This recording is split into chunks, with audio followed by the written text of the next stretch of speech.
Furiosa ఏ mad max సాగా. ఈ ఫ్రాంచైజీకి mad max అని ఎప్పుడు పేరు పెట్టారో కానీ, ఈ ఫ్రాంచైజీలో వచ్చే మూవీస్ అన్నీ మ్యాడ్ ఉంటాయి. అలాగే ఫ్యూరియోసా మ్యాడ్ మ్యాక్స్ సాగా ఈ మూవీ కూడా మ్యాడ్ మ్యాక్స్ క్లైమాక్స్ ఐమాక్స్ లాగా ఉంది. సూపర్ ఉంది గైస్, నాకైతే నచ్చింది. అయితే ఈ మూవీ చూడడానికి ముందు 2015 రిలీజ్ అయిన Mad max fury Road movie చూడాలా అనే డౌట్ ఉంటే ఆ మూవీ చూడాల్సిన అవసరం లేదు. ఎందుకంటే ఆ మూవీకి ఈ ఫ్యూరియోసా మూవీ ప్రీక్వెల్. ఒకవేళ మీరు ఆ మూవీని చూస్తుంటే నో ప్రాబ్లం. ఇక మూవీలోని ప్లాట్ విషయానికి వస్తే, డెమాంటస్ అనే ఒక బ్యాడ్ గాయ్ మదర్‌ల్యాండ్‌లో ఫ్యూరియోసా మదర్‌ని చంపి తనని ఎత్తుకొని వస్తాడు.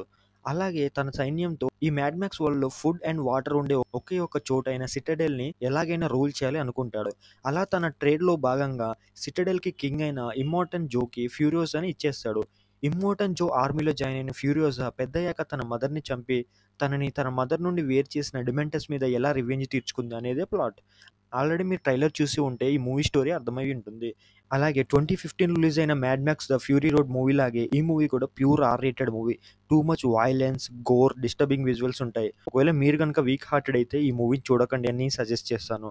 అండ్ మూవీ స్టార్టింగ్ నుండి ఎక్కడ బోర్ కొట్టకుండా చాలా ఫాస్ట్ రేస్‌గా వెళ్తుంది. అండ్ మూవీలో ఫ్యూరియోసా ధైర్య సాహసాలు చాలా బాగా చూపించారు. ఇక మూవీలోని మెయిన్ హైలైట్ ఏంటంటే యాక్షన్ సీక్వెన్సెస్. ఒక్కొక్క యాక్షన్ సీక్వెన్స్ ఒక్కొక్క డైమండ్ అని చెప్పాలి మూవీలో.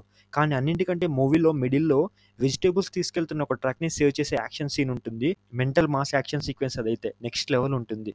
నాకైతే చాలా విపరీతంగా నచ్చేసింది. అండ్ మూవీని చాప్టర్స్ వైస్‌గా డివైడ్ చేసి చూపించారు. మొత్తం 5 చాప్టర్స్ ఉంటాయి మూవీలో. 2 అవర్స్ 28 మినిట్స్ ఉన్న మూవీని ఎక్కడ బోర్ కొట్టకుండా చాలా బాగా చూపించారు. అండ్ సీజీఐ విజువల్ ఎఫెక్ట్స్ కూడా చాలా బాగున్నాయి. డెజర్ట్ ల్యాండ్, యాక్షన్ సీక్వెన్సెస్ ఇలా ప్రతి దాంట్లో విజువల్స్ ఎక్సలెంట్‌గా ఉన్నాయి. ఒకవేళ మీకు కుదిరితే మంచి సౌండ్ సిస్టమ్ ఉన్న థియేటర్‌కి వెళ్ళండి. అండ్ మూవీ తెలుగులో కూడా రిలీజ్ అయింది. ఒకవేళ మీకు ఇంగ్లీష్ లాంగ్వేజ్‌లో చూడడం ఇబ్బందిగా అనిపిస్తే తెలుగు లాంగ్వేజ్‌లో వెళ్ళి చూడండి. ఇక పర్ఫార్మెన్సెస్ విషయానికి వస్తే మూవీలో షో స్టీలర్స్ అంటే అది ఒకటి క్రిస్ హెమ్స్వర్త్ అండ్ ఇంకోటి అన్య టైలర్ జాయ్. ఫ్యూరియోసా క్యారెక్టర్‌లో చేసిన అన్య టైలర్ జాయ్ చాలా బాగా పర్ఫార్మ్ చేసింది. తన స్కిల్స్ అయితే ఎక్సలెంట్‌గా ఉంటాయి మూవీలో. అలాగే ఫ్యూరియోసా చైల్డ్‌హుడ్ క్యారెక్టర్‌లో చేసిన అమ్మాయి కూడా చాలా బాగా పర్ఫార్మ్ చేసింది. ఇక డిమెంటస్ క్యారెక్టర్‌లో చేసిన క్రిస్ హెమ్స్వర్త్ అయితే ఎరగదీశాడు. విలన్ క్యారెక్టర్‌లో తన విశ్వరూపాన్ని చూపించాడు. అండ్ రిమైనింగ్ సపోర్టింగ్ యాక్టర్స్ కూడా దే గేవ్ దేర్ బెస్ట్. ఇక writer and director George Miller విషయానికి వస్తే, మ్యాడ్ మ్యాక్స్ ఫ్యూరీ రోడ్ మూవీకి ఒక మంచి స్టోరీని రాసుకొని చాలా బాగా ఎగ్జిక్యూట్ చేశాడు అనిపించింది. అండ్ మూవీ ఎండింగ్‌లో మ్యాడ్ మ్యాక్స్ ఫ్యూరీ రోడ్ మూవీకి కనెక్ట్ చేసి అసలు ఆ మూవీ ఎలా స్టార్ట్ అయింది అని కొన్ని విజువల్స్ చూపిస్తారు. నాకైతే ఆ విజువల్ చాలా బాగా అనిపించింది.